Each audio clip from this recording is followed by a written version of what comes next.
Naam, mpenzi mtazamaji wa Bukoba Entertainment Network and Service TV. Kwa kifupi tumezoea kuita BIS TV. Kwa kawaida tunasema piga kazi ila usige matumizi. Basi huwa tunakuletea kipindi kizuri kabisa. Hiki ni kipindi cha comedy show. Huwa nipo na mwenzangu lakini kidogo amechelewa, lakini baada ya muda mfupi basi atakuwa ameingia hapa studio. Naitwa Ngemela wa kuvunga ama si wa kukandia. Tupate maneno kutoka studio. Naam, mpenzi mtazamaji wa BIS TV, Bukoba Entertainment Network and Service TV, kwa kifupi tunaita BIS TV. Basi tumerejea tukiwa hapa studio BIS TV. Nasikia mwenzangu kama vile anagonga gonga, basi nadhani atakuwa anaingia hapa studio.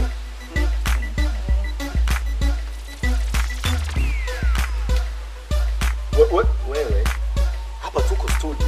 Wewe nimesikia unaanza kupiga kelele huko, mimi tayari. Bwana, tukiingia studio kawaida ni kupiga kazi, sio kuja unakuja na miswaki studio. Mambo gani haya tunafanya? Mimi nimesahau kidogo, kumbe nimechelewa. Mnajua mimi sasa hivi ndio kuamka, hivi ni saa ngapi? Mimi sijui bana. Wapenzi watazamaji wa BIS TV, huyu mwenzangu akili moja ilidondoka, kwa hiyo nahisi ajue ni kitu gani hapa tunakifanya. Tuko studio. Kumbe yani ina maana unaniambia kwamba kamera iko ni eti. Kamera iko ni muda mrefu. Ati kumulazi. Kumulazi unaniomba mimi, unaomba watazamaji. Samahani. Kumulazi mpenzi mtazamaji, unajua mimi nimeamka sasa hivi bado na akili yangu ya usiku. Unajua. Ndio hivyo. Unajua wahenga wanasema kulia na kucheka zote ni kelele. Unajua hapo sijaanza mimi ni nani? Naitwa Kaipo au nganga kinga mkekenye na mchaje keku sampi kinyamuru kama niko gwenyo.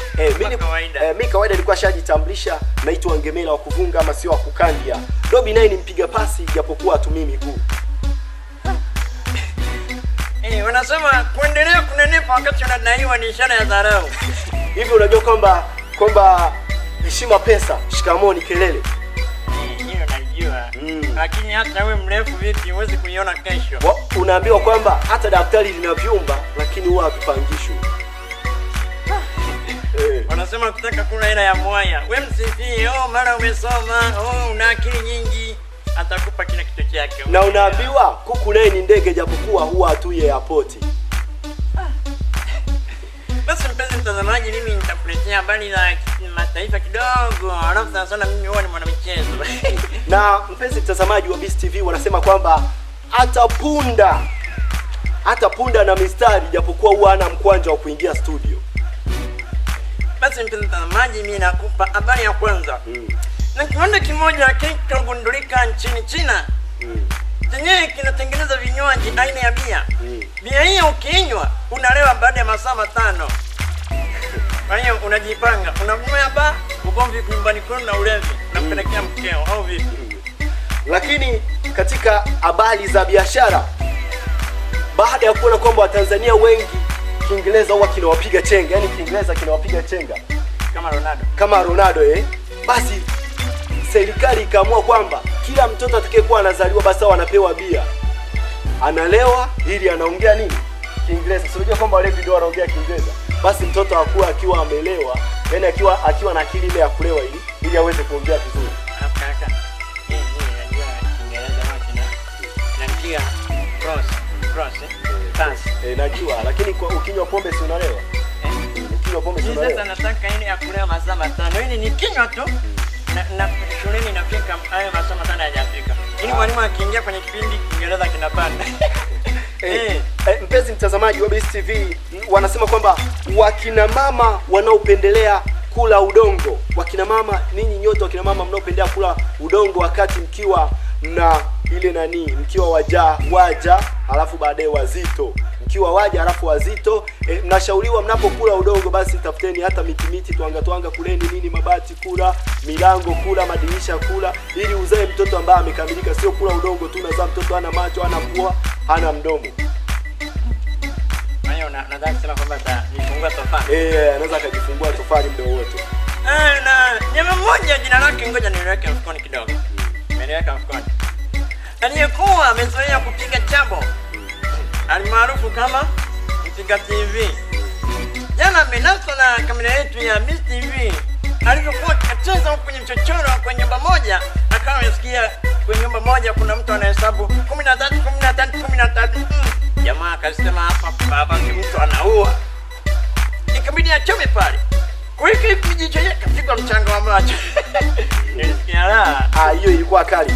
Na mpenzi mtazamaji wa Beast TV, gari moja limepata ajali baada ya kukwepa dagaa waliokuwa wakikatiza barabarani.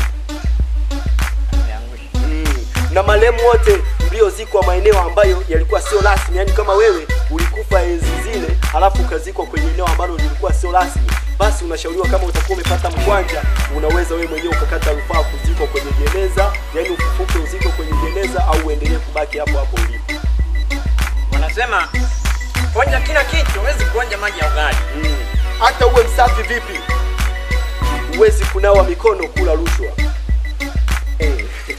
Unajua bwana, yani hata ukiwa msafi, mimi jinsi ninavyoelewa mimi, huwezi ukanawa mikono kama kula rushwa.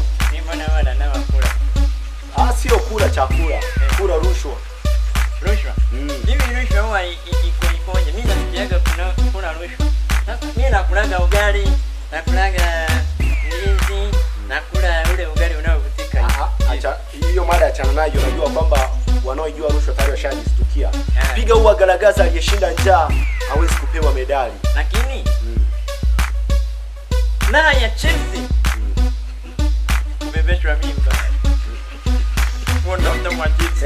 Hata uwe mrembo vipi huwezi kujampa malashi. Mpenzi mtazamaji wa Beast TV, tupate mapumziko kutoka studio, tukirejea tutakwambia ni kipi kinaendelea.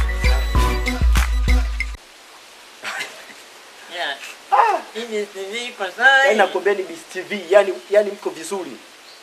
Lakini kuna habari muhimu. Hii habari ni kwa wale wote ambao mko kwenye kanda sio kanda ya redio. Kwenye kanda ya ziwa. Kwa wakazi wa Dar, Mwanza, Kigoma na mikoa mingineyo hapa Tanzania, dawa ya dengue imepatikana. Unajua kuna daktari professional anaitwa professional. Sio professional. Professional. Huyu daktari amenipa maelezo au njia za kutibu ugonjwa wa dengue. Amesema kwamba unatwanga pilipili kichaa sufuria moja, alafu unachanganya maji vikombe 5. Vikombe vingapi? 5. Ukishamaliza kuchanganya vikombe 5, kunywa kutwa mara 7 kwa muda wa siku 3. Siku ya 4 chuma upupu, alafu jichape nao kutwa mara 5. Hapo dengue kwa heli. Wanasema japokuwa usalama tatizo yako japokuwa kwa muda mfupi. Unajua bwana dengue na nili ugonjwa huu, mimi ninavyojua kwa kwa upupu. Kwa upupu yani uwezi ukaangalia. Ila mimi nilikuwa sijaelewa hapo. Hivi nani umesema nani ziwa. Najua mimi sijaelewa ziwa. Hivi ni ziwa lipi la ziwa la Sasa mimi nadhani huyu mtaalamu aliyeniambia atakuwa anamaanisha ziwa la hapa, yani wale wote. Unajua watoto wadogo ndo watoto sasa huu ugonjwa bwana dengue unapata zaidi wale mama chini, yani wale wakina mama wenye uzito, alafu na wale watoto chini ya miaka 5. Sasa wale watoto si wao wananyonya ziwa. Sasa mimi nafikiri ndio wanasema kanda, yani kanda ile inayozunguka lakini kwenye ziwa. Kwenye ziwa. Kwa hiyo watoto wenye uja kilo 1, uja kilo 2, uja kilo inajumlika inakuwa uzito. Ziwa. Sasa ijapokuwa usalama tatizo yako kwa muda mfupi, vaa kiatu kinachokubana. Unaambiwa kwamba jamaa mmoja aliyevaa nguo ambazo sio za kwake na kukamatwa na watu au kukamatwa na ndugu yake na kufikishwa panapohusika. Lakini mpenzi mtazamaji, huwa tunasema kwamba yani kadogo unakula na wenzako. Kuna hii habari nataka nikuonjeshe kidogo. Hii inasema kwamba mama mmoja aliyekuwa anafua nguo, lakini huyu mama alikuwa hataki kutembelewa. Sasa kuna jamaa aliyekuja akamtembelea, na yule mama kwa sababu alijua yeye ana kitu cha kumpa yule mgeni, ili kumfukuza akamwagia. Sasa sijajua alimwagia nini. Alimwagia mchanga. Sijui si ni mchanga, mimi sijajua alimwagia nini. Sasa mpenzi mtazamaji wa Beast TV, naomba nikuonjeshe hii habari. tupate habari kamili. Au si? Chini, nenda kuona. Unajua huwezi bwana wamevizoea. Hapa hivi vitu hivi wamevisomea, ni maprofessional kabisa. Afu maskini ya Mungu. Nimemwona mwizi mmoja hivi. Yule mwizi huwa maskini akati tamaa. Kutokana kwamba yeye huwa akipanga kuiba siku zote ndio kuona mafanikio yake. Sasa maskini ya Mungu sijui leo umesikia mwenzake alivyokuwa analia. Mimi nilifikiri ameibiwa pesa, mabilioni ya pesa, kumbe maskini ya Mungu. Na mpenzi mtazamaji, unaambiwa ukikalia kuti kavu si ajabu kuanguka. Hilo nalijua hilo. Tunatumiaga pale nyumbani. Najua. Na unaambiwa mchakacho ujao haulengwi jiwe. Kwamba yani unasikia kama kitu kinakuja alafu wewe unashika manati yako. Mchakacho ujao huwa ulengwi jiwe. Mpenzi mtazamaji, kuna tangazo fupi hapa. Ila ile ni kwangu binafsi, ngoja usimwambie boss. Sitamwambia. Utanifikia tu. Kabisa. Mpenzi mtazamaji, pale ukipita kwenye hoteli yangu nimeamua kufungua ka hoteli kale, yani nauza supu ya mapera, nauza na chakula cha miwa. Nachanganya nyama mule tunakula miwa. Chakula kila chakula tunashika mwanyi kula, lakini hamjawahi kula miwa iliyopikwa. Karibuni kwenye hoteli yangu na supu ya mapera. Kama kawaida kwamba kadogo unakula na wenzako. Jamaa alipwa pesa zaidi baada ya kufanyaje? Yaani huyu jamaa alikuwa anakatiza lakini akabanwa na nini? Na haja ndogo. Sasa akaamua bwana akojoe. Unajua na ukiwa unajisikia una hela, unajisikia una hela. Unajua una hela, yani una hela zile ambazo ni hela kweli. Una nini? Una hela yani zile hela nyingi. Unaweza kufanya kitu chochote kulingana na hela yako ulionayo, mpenzi mtazamaji. Sasa huyu jamaa bwana alijisikia amebanwa na haja ndogo. Lakini kwa sababu ana kitu kidogo, akaona bango limeandikwa uruhusiwi kukojoa hapa. Alikojoa kituo cha polisi? Sijui sasa hapo. Yeye yule jamaa akaamua kufanyaje? Akaamua kukojoa kwa sababu kwa sababu ana hela zinapiga alarm. Mpenzi mtazamaji wa Beast TV, kama nilivyokujuza hapo awali kwamba kadogo unakula na wenzako, na mimi nataka haka ni kadogo kangu ni kuonjeshe japo kidogo. Basi tupate habari kamili.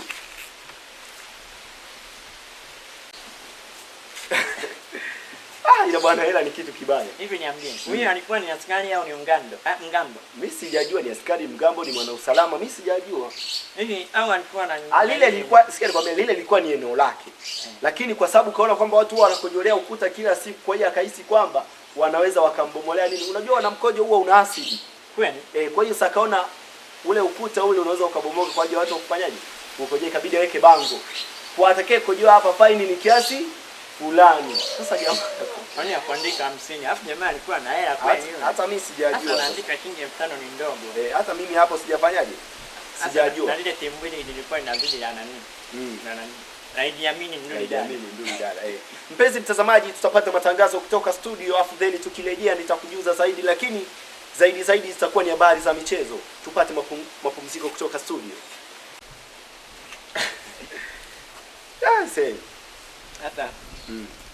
Sasa nilikuwa nimesahau. Sasa wanasema hata hiyo ya moto yaje, yaani hata hiyo ya moto anasahau kwa baridi. Hebu sasa unajua nilikuwa nimesahau nini? Haya, turudi kidogo mapumziko. Bosi alikuwa amenongoneza. Hivi alikuwa amekupa hicho kwa hivi? Mimi alikuwa hajanipa. Sasa mimi naomba hivi tukirudi mapumziko kidogo, wewe unaonaje? Sasa tumuombe mpenzi mtazamaji aturudishe mapumziko tena. Kwa mara nyingine kabisa, mpenzi mtazamaji, usichoke. Tunarudi mapumziko. Kwa sababu nahisi huyu mwenzangu kuna ahadi, sijui ni surprise kwenu, sijui labda ni surprise kwake, sijajua. Sasa ningeomba kidogo mpenzi yani turudi mapumziko kwa dakika hii, sio dakika moja. Dakika mbili. Tukirudi sasa tutakujuza ni kitu gani kitakuwa kinaendelea, lakini ni michezo, ila kuna surprise. Nadhani mwenzangu boss atakuwa amempa nani